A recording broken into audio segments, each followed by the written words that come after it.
তাহলে এক কাজ করো, এই যে বোতলে যে অবশিষ্ট পানি আছে এই পানিটা খাও। খাও।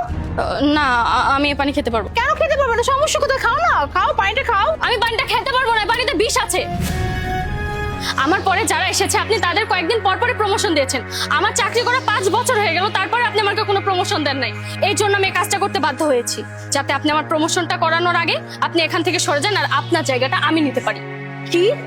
তার মানে ও আমাকে যা কিছু বলছে সব সত্যি? হ্যাঁ, তুই আমাকে মারার চেষ্টা করলি? এই, তুই আমার অ্যাসিস্ট্যান্ট ছিলি, তোকে আমি কতটা ভরসা করতাম, বিশ্বাস করতাম, আর তুই কিনা আমার সাথে এত বড় বিশ্বাসঘাতকতা করতে চাইলি? হ্যাঁ, তাও কিসের জন্য?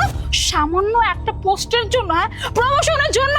এত বড় নিমক হারামি আমার সাথে কিভাবে করলি তুই? হ্যাঁ, আর একটা কথা, তুই যার জন্য এত বড় একটা নির্দিষ্ট কাজ করতে চাইলি না, তোর প্রমোশন না আমি করে দিয়েছিলাম, আর 2 দিন পরেই এইটা আমি তোকে সারপ্রাইজ দিব ভেবেছিলাম, বাট তুই এটার যোগ্যই না।